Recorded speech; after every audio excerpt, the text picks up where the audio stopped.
Hello everyone, this is Govind sir. Welcome back to lecture number 6, continuation of second chapter, units and measurement. Today we are going to discuss about third application of dimensional analysis, that is to derive relationship between different physical quantities. So basically when we are talking about this condition, very important factor कि मैं पहले तो उस equation से start करता हूं जो हमको पता होगा, ठीक है। कुछ ऐसे नोन फैक्टर्स है, अननोन फैक्टर की तरफ जाएंगे हम। सबसे पहले कि एक मैं फॉर्मूला लेता हूं, फॉर्मूला होता है centripetal force. Centripetal force formula है सेंट्रीपिटल फोर्स। सेंट्रीपिटल फोर्स को हम रिप्रेजेंट करते हैं किसे, कैपिटल एफ से रिप्रेजेंट करते हैं। इसका फॉर्मूला क्या होता है, ये होता है mv²/r। ये सेंट्रीपिटल फोर्स का फॉर्मूला है। तो सेंट्रीपिटल फोर्स का फॉर्मूला, सेंट्रीपिटल फोर्स किसके लिए रिक्वायर्ड है, centripetal force required for the circular motion. ये सर्कुलर मोशन के लिए रिक्वायर्ड है। सो अब ना हमें डिराइव करना है सेंट्रीपिटल फोर्स। हमको सिर्फ इतना पता है, जस्ट वी नो दिस, कि सेंट्रीपिटल फोर्स है ना वो मास पे डिपेंडेंट है, वेलोसिटी पे डिपेंडेंट है और रेडियस पे डिपेंडेंट है। बस इतना पता है। तो हमको ये नहीं पता किसका पावर क्या होगा क्या नहीं होगा, ठीक है। सो उस बेसिस पे हमें डायमेंशन यूज करके इस डेरिवेशन को डिराइव करना है। ये डेरिवेशन होता है, इस फॉर्मूले को डिराइव करना है। तो अब क्या क्वेश्चन क्या है वो मैं आपको डिक्टेट करता हूं, ठीक है। सो उसके बेसिस पे हम बढ़ेंगे। सो डिपेंड्स अपॉन जब हम बोलेंगे तो होगा प्रोपोर्शनल टू। डिपेंड्स अपॉन मतलब प्रोपोर्शनल टू, मतलब वो डायरेक्टली इनवर्सली प्रोपोर्शनल होगा डिपेंड्स अपॉन जब भी बोलोगे। तो मतलब अगर फोर्स मास पे डिपेंड है तो फोर्स प्रोपोर्शनल टू मास और इनवर्सली प्रोपोर्शनल टू मास, कुछ भी हो सकता है, but in beginning we will take proportional to. तो क्वेश्चन क्या है वो देख लेते हैं। क्वेश्चन है, as you can see question, centripetal force in bracket capital F required for the circular motion depends on. Centripetal force capital F required for circular motion depends on, किस पे डिपेंड करता है, mass of object and velocity with which it is moving, then the radius of circular path. So ये तीन factor पे dependent है as it is given in question. फिर question में क्या बोल रहा है, derive an expression for centripetal force using dimensional analysis method और यूजिंग डायमेंशन, ठीक है। अब यहां पे क्या हो गया, अब ये पर्टिकुलर पॉइंट को अगर आप एक्सटेंड करते हो तो मुझे पता नहीं कि ए का एम का पावर क्या, वी का पावर क्या, आर का पावर क्या है। तो हमने अज्यूम कर लिया कि एम का पावर ए है, वी का पावर क्या है, बी है, और आर का पावर क्या है, सी है। तो एम का पावर ए ले लिया, वी का पावर बी ले लिया, आर का पावर सी ले लिया। अब क्या होता है, प्रोपोर्शनल को आप इक्वल टू में कन्वर्ट करो। तो प्रोपोर्शनल जैसे इक्वल टू में कन्वर्ट होगा तो के हो जाएगा। तो K M raise to A, V raise to B and R raise to C, ठीक है। अब क्या होता है कि ये हो गया आपका इक्वेशन नंबर 1। अब आप बताते ना apply dimension on both side, apply dimensions on both side, apply dimensions on both sides, ठीक है। दोनों साइड्स में आप डायमेंशन अप्लाई करोगे।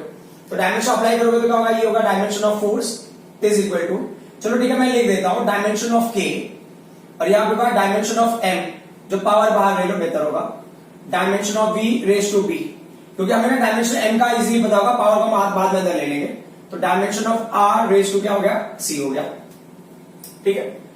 अब ना फोर्स का डायमेंशन क्या होता है, फोर्स का डायमेंशन होता है M L T raise to power -2। K constant है, ये नंबर कांस्टेंट आएगा यहां पे, इसका डायमेंशन नहीं होगा, ठीक है। ये कैंसिल कर दो आप। फिर एम का डायमेंशन क्या है, एम मास है, तो मास का dimension capital M raise to A है। वेलोसिटी का dimension L T raise to power -1, उसका पावर क्या है, बी है। आर का डायमेंशन क्या होगा, एल होगा, उसका पावर क्या है, सी है। तो अब क्या करना है, इसको अभी हम एक्सटेंड करते हैं, तो ये होगा M L T raise to power -2। अब ये जो पावर है उनको अंदर ले लो, ये होगा एम रेज टू ए हो गया। अब यहाँ पे बी वाले पावर को भी अंदर ले लो, तो एल रेज टू बी हो गया, T raise to power -b हो गया। अब यहाँ पे भी एल को अंदर ले लो, तो ये ऐसे, ठीक है। पावर को अंदर ले लिया हमने, है ना। यहाँ पे बी मल्टीप्लाई, यहाँ पे -1 से मल्टीप्लाई होगा।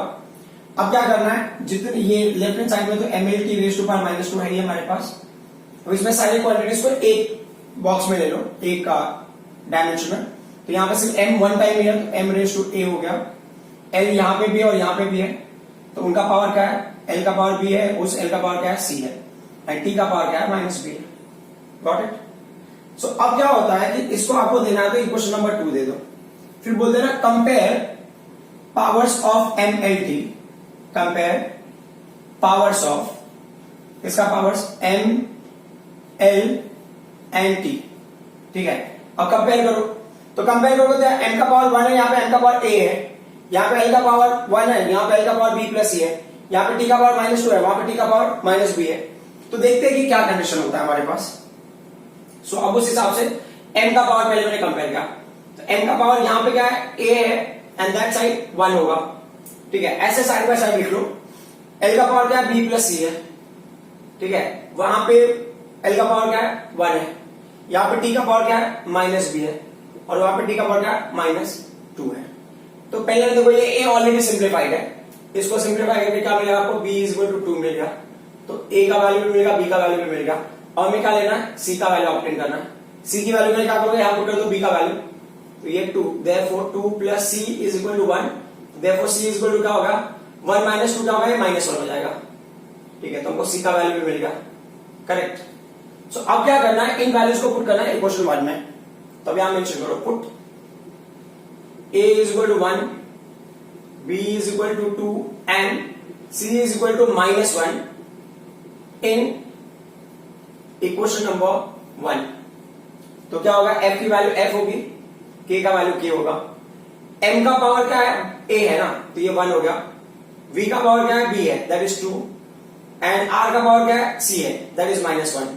तो टास्क क्या होता है कि माइनस टर्म को भी प्लस में कन्वर्ट करना है, क्योंकि किसी इक्वेशन में माइनस वो होता है डिक्रीज वगैरह के लिए आता है, जनरली माइनस साइन मिलता है, हमको पावर में माइनस साइन नहीं मिलता जनरली, कोई एक्सपोनेंशियल वगैरह होता है ना उसमें आएगा, तो मोस्टली अपना माइनस को अवॉइड करते हैं। तो क्या माइनस को अवॉइड करने के लिए क्या करना है, k को ये रहने दो, ये m का पावर 1 था वो m हो जाएगा, v⁻²2 है, r⁻⁻1 जाएगा तो नीचे क्या होगा r+1 हो जाएगा, दैट इज r+1। तो फिर क्या होगा, k हो गया mv²/r हो गया। तो देखो हमने ना सेंट्रीपिटल फोर्स अभी देखा था, क्या था mv²/r था।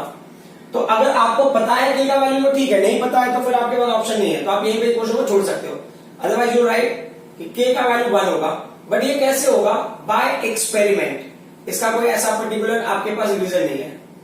ठीक है, डायमेंशन एनालिसिस के लिमिटेशन में आता है कि ये कांस्टेंट k की वैल्यू कभी पता नहीं पाता, तो इसके लिए अगर आपको पता है तो लिखो, नहीं तो कोई रीजन कोई प्रॉब्लम नहीं, तो mv² क्या हो जाएगा r हो जाएगा। तो आप इस स्टेप पे तक पहुंचोगे अगर आपको k का वैल्यू पता है, अगर नहीं पता है तो यू कैन फाइंड आउट। अब हमारा आता है नेक्स्ट क्वेश्चन पे। तो नेक्स्ट क्वेश्चन में क्या है ना कि जैसे अभी नेक्स्ट क्वेश्चन में ये समझना है कि मान लो कि कोई क्वांटिटी ऐसी है जो ना क्वेश्चन में उन्होंने दे दिया है कि मतलब ना फोर्स इस क्वांटिटी पे डिपेंडेंट है, बट ना प्रैक्टिकली फोर्स उस क्वांटिटी पे डिपेंडेंट नहीं है, तो क्या होगा, प्रैक्टिकली फोर्स उस क्वांटिटी पे डिपेंडेंट नहीं है तो क्या होगा। तो मैं ना पहले आपको इक्वेशन बता देता हूं सो दैट आपको थोड़ा सा कॉन्फिडेंस हो जाए कि हाँ ऐसा होता है या नहीं होता है। तो अभी जो अगला क्वेश्चन लेंगे पहले फॉर्मूला क्या वो देख देते हैं। ठीक है, सो चलो अभी फॉर्मूला जो हमारे पास है ना वो क्या है, ये होता है टाइम पीरियड, पेंडुलम का टाइम पीरियड होगा, ये 2π होगा, ये √L/g होगा, जहां पे L लेंथ है और g acceleration due to gravity है। तो हमको क्या करना, हमने एक क्वांटिटी और ऐड कर देंगे इसके अंदर, देखेंगे कि वो क्वांटिटी एग्जिस्ट होता है नहीं होता, फॉर्मूले पे चेक तो करना है ना कि डायमेंशनल फॉर्मूला वर्क करता है या नहीं करता है नया डेरिवेशन ऑपरेट करने के। ये हमारा फाइनल फॉर्मूला है, इक्वेशन है, मैंने लिख दिया है just to make you understand. यहाँ पे ये जो 2π होगा ना वो एक्चुअली k का वैल्यू होगा, आपको आंसर में मिलेगा k√L/g मिलेगा अगर हम डिराइव करेंगे। तो देखते हैं हमें ये आंसर में आता है या नहीं आता है, ये हमारा टास्क है। सो अब क्वेश्चन में क्या दिया इन्होंने कि अ सिंपल पेंडुलम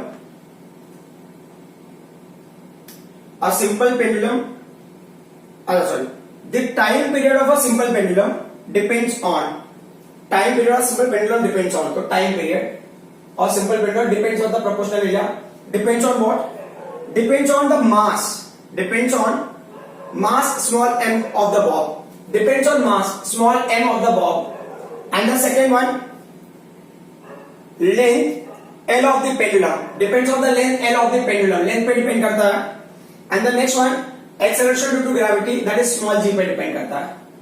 तो अब हमारे पास 3 क्वांटिटीज हो गई, हो सकता है आपको सिर्फ 2 क्वांटिटी भी मिले, वो भी पॉसिबिलिटी, तो a raised to b, तो यहाँ पे क्या होगा, रेस टू ए हो गया, ये रेस टू बी होगा, ये रेस टू सी ले लिया हमने, ठीक है।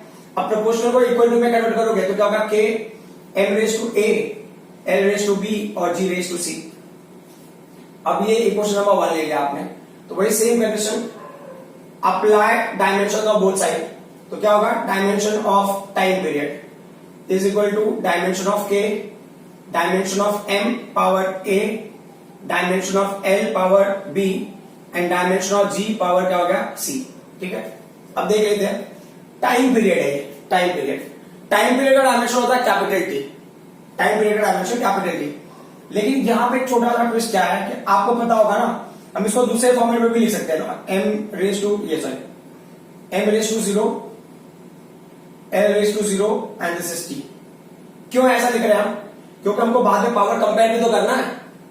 तो यहां पे k का डायमेंशन नहीं होगा क्योंकि ये नंबर कांस्टेंट आएगा, m का डायमेंशन क्या होगा, कैपिटल है, ठीक है, रेस टू a, l का डायमेंशन क्या होगा, capital L raise to b, g का डायमेंशन क्या है, g है एक्सेलरेशन ड्यू टू ग्रेविटी, जो एक्सेलरेशन का डायमेंशन होगा वो डायमेंशन होगा g का, lt raise to power -2 raise to c, ठीक है।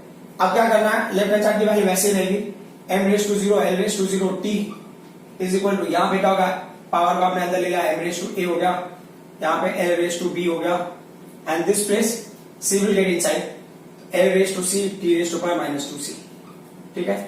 अब अगर हम इस कॉन्सेप्ट को आगे बढ़ाते हैं तो ये हो गया m raise to 0, l raise to 0 and ये t हो गया इक्वल टू, अब सबको एक साथ में ले लो, m रेस टू a है, l रेस टू यहां पे b है और वहां पे c है, तो b प्लस c हो जाएगा and what about the t is -2c, okay.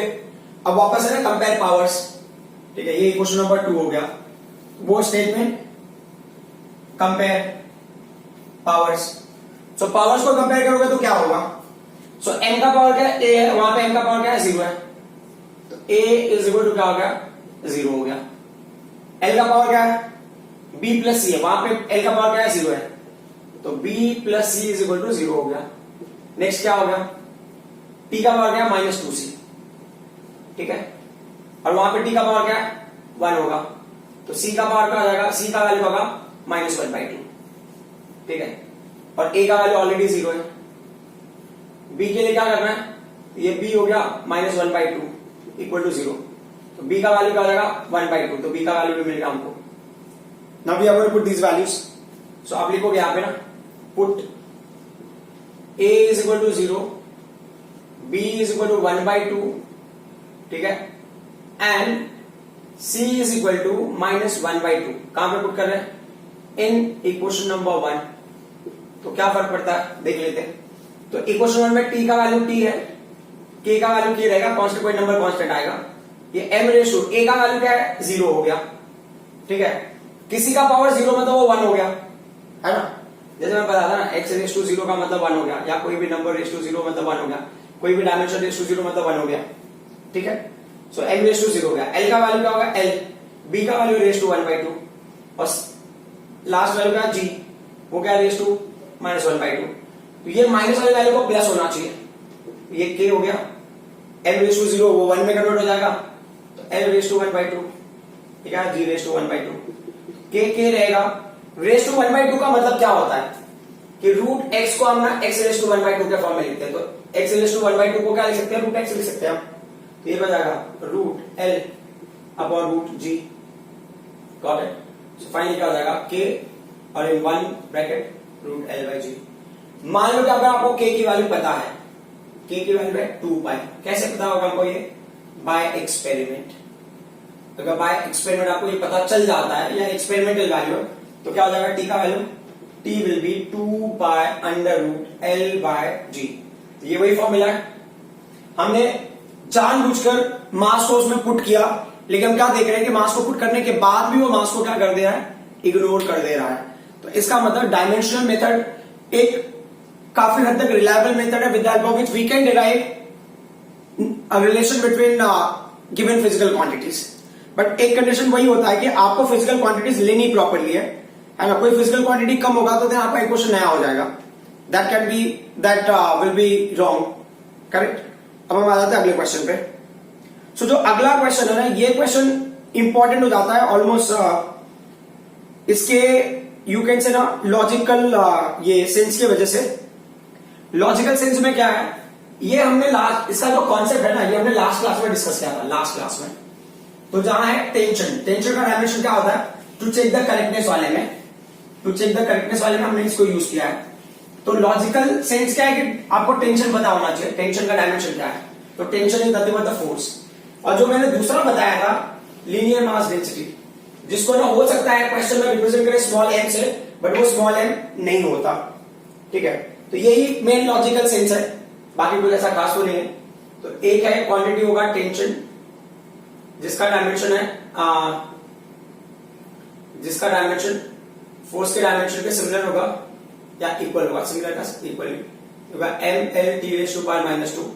और एक है स्मॉल एम, जिसका नाम क्या है, linear mass density, linear mass density, ठीक है। और इसका डायमेंशन क्या होगा, ये एक्चुअली होता है मास अपॉन लेंथ होता है। इसका डायमेंशन आप लोगे तो क्या होगा, M L raise to power minus 1। और एक है फ्रीक्वेंसी, फ्रीक्वेंसी, फ्रीक्वेंसी का डायमेंशन क्या होता है, फ्रीक्वेंसी का dimension 1 upon time, frequency 1 upon time period होता है, उसका डायमेंशन होगा T raise to power minus 1, ठीक है। और फ्रीक्वेंसी के ना अलग अलग नोटेशन होते हैं, आप वर्ड पे भी ध्यान देना, कहीं कहीं पे फ्रीक्वेंसी का नोटेशन न्यू होगा, कहीं पे फ्रीक्वेंसी का नोटेशन एन होगा, तो उससे फर्क नहीं पड़ता, हमें बस ध्यान देना कि फ्रीक्वेंसी करके टर्म दिया है इन्होंने।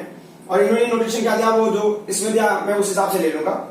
क्वेश्चन में दिया है the frequency F of vibration of a stretched string, एक स्ट्रिंग है उसको स्ट्रेच किया हुआ है और फिर उसको वाइब्रेट किया। So the frequency F of a vibration of a string depends upon, तो जो फ्रीक्वेंसी है वो किस पे डिपेंड करता है, बोले फ्रीक्वेंसी डिपेंड्स अपॉन, किस पे डिपेंड कर रहा है, इट्स लेंथ, जो स्ट्रिंग का लेंथ है उस पे डिपेंड कर रहा है।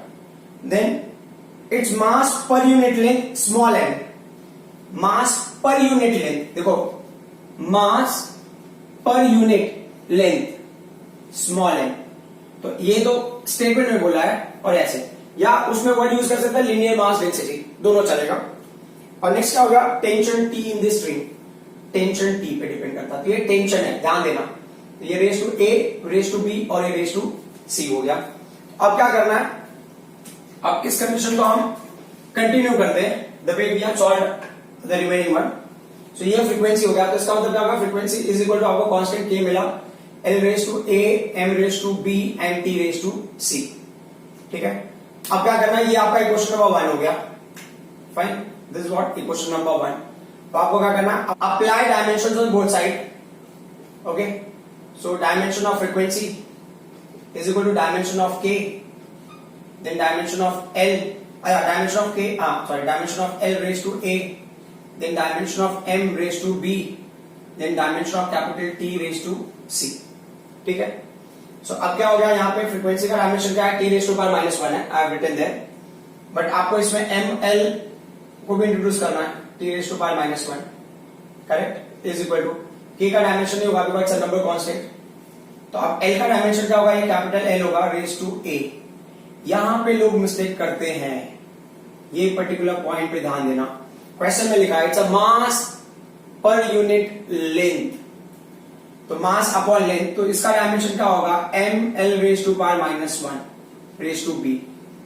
T क्या है, टेंशन है, टेंशन का डायमेंशन फोर्स का डायमेंशन, ये m l t raise to power minus 2 raise to c। आप अगर ये स्टेप को स्किप भी कर दोगे तो भी चलेगा, आप डायरेक्टली ये लिख सकते हो m raise to 0, l raise to 0, t raise to power minus 1, और ये डायरेक्टली आप पावर को अंदर ले सकते हो। तो l रेज टू a, यहाँ पे पावर में क्या हो जाएगा, m raise to b, l raise to power minus b, ठीक है। और यहाँ पे क्या होगा, c will come inside, m raise to c, l raise to c and t raise to power minus 2c, ठीक है। अब क्या करना है, राइट साइड के वैल्यूज को एक साथ में ले लो, m raise to 0, left hand side का वैल्यू वैसे रहेगा।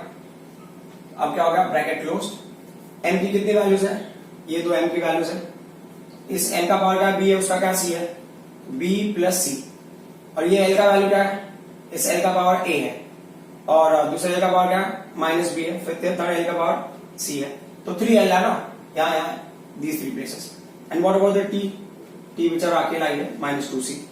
इसको आप ले लो इक्वेशन नंबर 2। तो then again that same concept, compare, ठीक है। अब क्या होता है, इनकी रिक्वायरमेंट नहीं है अभी में, तो इसको हम रब कर देते हैं। अच्छा, ऑफिशियली ना इस इक्वेशन के लिए k की वैल्यू जो होती है ना, k की वैल्यू 1/2 होता है। जैसे समझने के लिए ये बाय एक्सपेरिमेंट होगा, है ना, ऐसे ये पता है तो ठीक है, नहीं पता तो कोई इशू नहीं।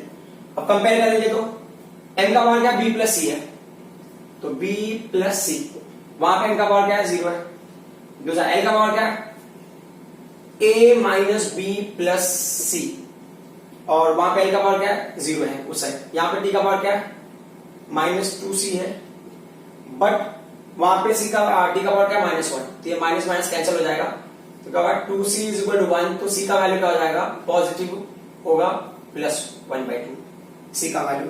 अभी c की वैल्यू को यहां पे पुट कर दो, तो b + 1/2 = 0, b का वैल्यू क्या हो जाएगा, -1/2, ठीक है। अब हमारे पास a की c की वैल्यू भी है, b की वैल्यू भी है, तो a की वैल्यू निकालेंगे, तो क्या होगा, a माइनस ऑफ -1/2 ना, ठीक है, +1/2 = 0, देख लेते हैं। सो a ये होगा +1/2 + 1/2 = 0, तो ये होगा a + 1 हो जाएगा, नहीं 0, a = -1, ये तीनों वैल्यूज मिल गए हमको। अब पुट करना है, कहां पुट करना है, क्वेश्चन 1 में। सो put a = -1, b = -1/2, correct, and c = 1/2, कहां पे, इन इक्वेशन नंबर 1। अभी क्वेश्चन क्या बनेगा, f = k का वैल्यू k है, l का रेज़ टू -1 ना, a का value l raise to a है, तो a का वैल्यू -1 है, फिर क्या है, m पावर क्या है, -1/2, फिर क्या है, c t का पावर c है, उसका वैल्यू का 1/2, तो सारे नेगेटिव वैल्यूज को पॉजिटिव करना है हमें। f = k हो गया, सिर्फ t रेज़ टू 1/2 ऊपर रह जाएगा, डिनोमिनेटर में क्या होगा, l और क्या, m रेज़ टू 1/2। अब ध्यान से देखोगे तो ये k/l एक साथ में रहेंगे, ये t क्या होगा, √m हो जाएगा, t रूट हो जाएगा t का, और m का भी रूट हो जाएगा, तो फाइनली क्या हो जाएगा, ये k/l √t/m। सो अगर आप समझ रहे होगे k का वैल्यू 1/2 है बाय एक्सपेरिमेंट, अगर आपको पता है तो ठीक है, नहीं पता तो कोई इशू नहीं, ये 1/2 और ये l हो गया, √, क्या हो जाएगा, ये t/m। तो ये हो गया formula for the time period frequency of oscillation of a string, ठीक है। और लिख दो यहाँ पे k = 1/2 by experiment. So I don't think that these questions are so difficult, but dimensions अगर आपको रॉन्ग मिलेगा, तो अगर आपने डायमेंशंस गलत रख दिया तो then there will be a big problem. अब एक क्वेश्चन है ना कॉम्प्लिकेशन लिमिट के हिसाब से, कि देख लेते हैं कोई भी अननोन क्वांटिटीज है, हमें पता नहीं है तो उसका डायमेंशन क्या होगा क्या नहीं होगा, है ना। फॉर्मूला मैं एक फॉर्मूला बता दे रहा हूं कि फॉर्मूला क्या होगा, सो दैट ना आपको एक आइडिया मिल जाएगा कि हाँ वैसा फॉर्मूला में मिल रहा है या नहीं मिल रहा है, ठीक है। हाँ, तो जैसे कि बहुत कॉम्प्लिकेटेड देख के फॉर्मूला लगेगा, फिर आपको वो भी टेंशन आएगा कि ये फॉर्मूला मिलेगा या नहीं मिलेगा। तो जो फाइनल फॉर्मूला है वो इनको मिल रहा है कितना, t, जस्ट 1 सेकेंड, ये मिल रहा है t = k in √ r⁻³ capital M capital G, ठीक है। अब क्वेश्चन रीड करते हैं, फिर देखते हैं कैपिटल T क्या है, ये सब क्या है, वैसा फॉर्मूला आना चाहिए, ठीक है। देखते हैं। सो क्वेश्चन में क्या दिया, a planet moves around the sun is nearly circular orbit, मतलब प्लैनेट अगर सन के अराउंड रिवॉल्व हो रहा है तो नियरली सर्कुलर ऑर्बिट है। Its period of revolution t capital T depends upon, so period of revolution मतलब टाइम पीरियड ऑफ रिवोल्यूशन मतलब टाइम हो गया, डिपेंड्स अपॉन किस पे डिपेंड करता है, ये depends upon radius r of the orbit, जो सर्कुलर ऑर्बिट है उसके रेडियस पे डिपेंड करता है। सेकेंड, मास ऑफ द सन, सन के मास पे डिपेंड करता है, and acceleration gravitational constant capital G पे डिपेंड करता है, ठीक है। ये सारे टर्म हो गए। तो अब प्रॉब्लम ये है कि हमको ना ग्रेविटेशनल कांस्टेंट कैपिटल G का डायमेंशन पता होना चाहिए। तो मान लो अगर नहीं पता है तो ये क्या होगा, वैसे रूल के हिसाब से (a, (b, (c), तो ये क्या होगा, t इक्वल टू ये कांस्टेंट k हो गया, r(a), m(b) and capital G(c). तो आर रेडियस है तो उसका डायमेंशन एल होगा, मास है तो डायमेंशन एम होगा, जी का डायमेंशन को पता नहीं है। तो जैसा मैंने बताया था ना फोर्स का, ग्रेविटेशनल फोर्स, तो finally mister Mahatma Gandhi revolted twice करके आप याद कर सकते हो, वैसे कोई कंपल्सरी नहीं है, आपको डायरेक्टली याद है तो कोई बात नहीं है। तो ये एफ आर स्क्वायर अपन क्या हो गया, जी का कैपिटल एम स्मॉल एम, तो ये फोर्स का डायमेंशन क्या होगा, M L T raise to power minus 2, length का डायमेंशन क्या होगा, एल रेस टू पावर 2 हो गया, और ये मास क्या हो गया, एम एम मिलके फिर एम रेस टू 2 हो गया। सो ये एम एक कैंसिल का ऊपर जब आएगा, ये एल क्या हो गया, एल रेस टू 3 हो गया, कैपिटल जी का एम ऊपर आएगा तो -1 होगा, एल और एल रेस टू 2 मिलके एल रेस टू 3 होगा, ये टी रेस टू पावर -2 होगा। ठीक है, अगर मेरा डायमेंशन रॉन्ग हो जाएगा then everything will be wrong. So one thing I should be very clear कि डायमेंशन करेक्ट हो, डायमेंशन रॉन्ग होगा then you will be in trouble. So अभी हो गया आपका क्वेश्चन नंबर 1। सो वापस से सेम कॉन्सेप्ट अप्लाई, तो dimension of T is equal to dimension of K, dimension of R raise to A, dimension of M raise to B, then dimension of capital G raise to C. तो T time period है तो क्या होगा, M raise to 0 होगा, L raise to 0 होगा, time का dimension T होता है, के नंबर कांस्टेंट है, डायमेंशन नहीं होगा, ये एल होगा, जैसे मैंने बता दो स्टेप हम स्किप करते हैं, तो ये एल होगा, पावर का भी में मल्टीप्लाई कर लो, अब मैं स्टेप को स्किप कर दे रहा हूं, मास का एम होगा, पावर पर ये मल्टीप्लाई कर दो, ग्रेविटेशनल कांस्टेंट का क्या होगा, एम रेस टू पावर -1 है, then L raise to power 3 है, then T raise to power -2 है, ये क्या हो जाएगा, -1 मतलब -c हो जाएगा, ये क्या होगा 3c हो जाएगा, क्या होगा 2c हो जाएगा। ओके, अब चीजों को एक साथ में ले लो, ये होगा m raise to 0, l raise to 0 और ये t हो गया, is equal to bracket close. अब देख लेते हैं m के कितने टर्म्स है, b है और c है, तो क्या होगा b माइनस c, l के कितने टर्म्स है 1 एंड 2, ये a है वो क्या प्लस 3c हो जाएगा, और t के कितने टर्म है, एक ही टर्म है -2c, बराबर। इसको हमने ले लिया क्वेश्चन नंबर 2। कंपेयर करना है तो कर लो, ठीक है, ये क्वेश्चन मैंने लिख दिया just to make you understand कि हमको वो मिल रहा है नहीं मिल रहा है ना। तो कंपेयर वो है ना, स्टोरी जो भी लिखना है कंपेयर। सो अब देखो यहाँ पे m का पावर क्या है, b माइनस c है, और वहां पे n का पावर क्या है 0 है, यहाँ पे l का पावर क्या है a प्लस 3c है, और वहां पे n का पावर क्या है 0 है, t का पावर क्या है -2c है, और वहां पे t का पावर क्या है 1 है, तो c का पावर क्या हो जाएगा -1/2 हो जाएगा, c का वैल्यू मिलेगा, अब b का वैल्यू भी मिल जाएगा, b minus of -1/2 equal to 0, b का वैल्यू क्या हो जाएगा, b प्लस 1/2 इक्वल टू 0, तो b का वैल्यू भी क्या हो जाएगा -1/2 हो जाएगा। क्या बात है, c और b दोनों माइनस हो गए। अब यहां पे पुट कर देते a का वैल्यू, a का वैल्यू नहीं है, c का वैल्यू हमारे पास, ये a है प्लस ये 3 है, -1/2 है इक्वल टू 0, c का वैल्यू -1/2, a माइनस क्या होगा 3/2 इक्वल टू 0, तो a का वैल्यू क्या हो जाएगा +3/2। ओके, सो हमको a का वैल्यू भी मिलेगा, b का वैल्यू भी मिलेगा और c का वैल्यू भी मिलेगा। अब देखते हैं पुट करके, so put a is equal to 3/2, b is equal to -1/2 and c is equal to -1/2। तो क्या हो जाएगा, किसमें पुट करेंगे, क्वेश्चन 1 इन 1, तो क्या मिला, t will be t k, ठीक है। सो अब r a का पावर क्या है 3/2 है, करेक्ट, और फिर n का पावर क्या है b है, b का पावर -1/2, देन लास्ट वैल्यू क्या है g है, g का पावर क्या है -1 c है, तो -1/2 वो भी हो गया।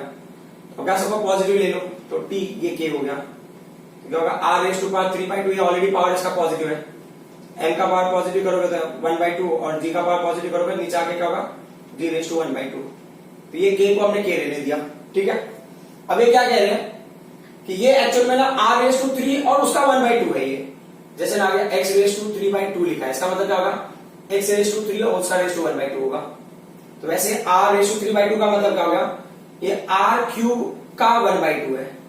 मैं इस क्वांटिटी को फिर से कॉपी कर लेता हूं, कोई इशू नहीं है, m raise to 1/2 and g raise to 1/2, तो ये होगा k हो गया, ये अंडर रूट में होगा, अंडर रूट क्या होगा r क्यूब अपॉन, यहां पे क्या होगा m will be in under root और ये क्या होगा g will be in under root, what's the value of capital T, ये k हो गया अंडर रूट ऑफ एक होगा R cube upon capital M capital जी।